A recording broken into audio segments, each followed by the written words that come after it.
Hey guys, welcome back to another episode of Handlebar ASMR.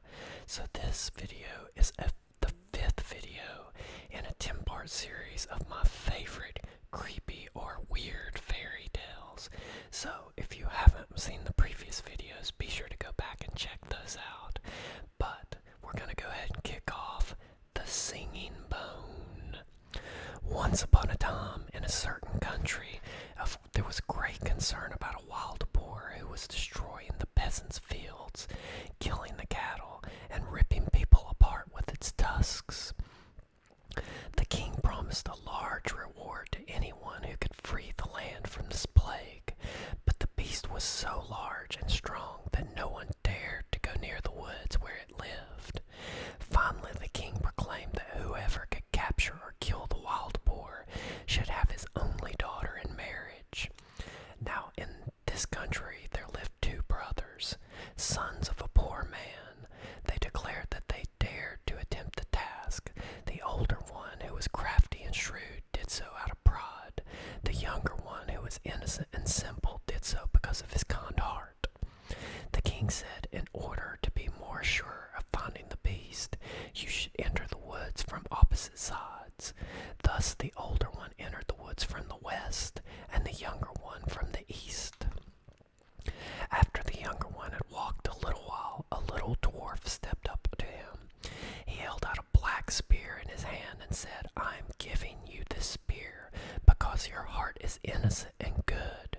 With it you can confidently attack the wild boar. It will do you no harm." He thanked the dwarf, put the spear on his shoulder, and walked on fearlessly. Before long he saw the beast.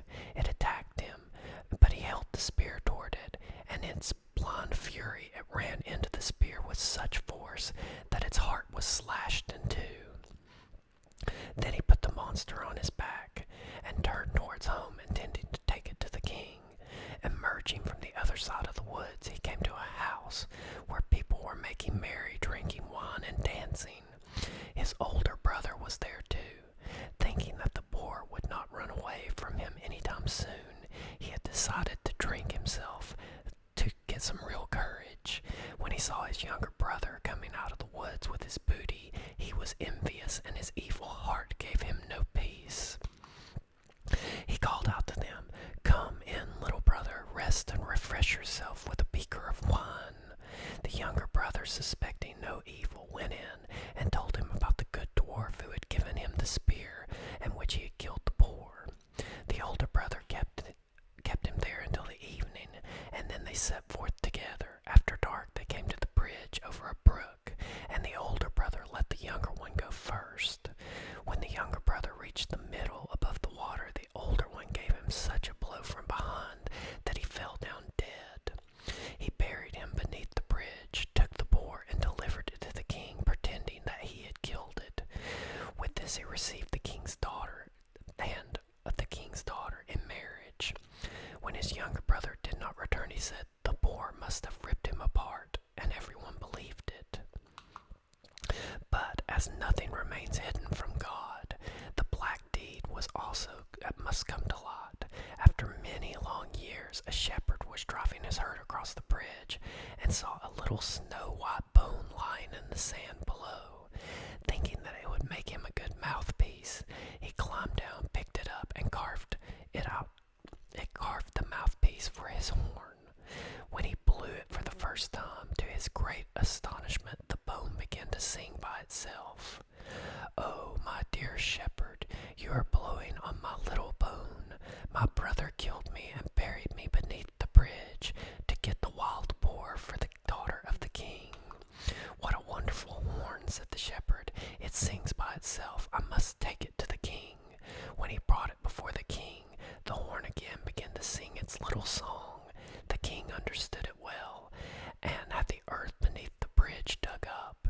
Then the whole skeleton of the murdered man came to light. The wicked brother could not deny his deed. He was sewn into a sack and drowned alive. The murdered man's bones were laid to rest in a beautiful grave in the churchyard. And that is The Singing Bone. I hope you enjoyed this story, and like I said, if you haven't seen the previous tutorials in this series. Be sure to go back and check those out. If you like the video, be sure to give it a like, and if you like my channel, be sure to give it a subscribe, and join me for another episode of Handlebar ASMR. Thanks again. Subscribe. Subscribe. Subscribe.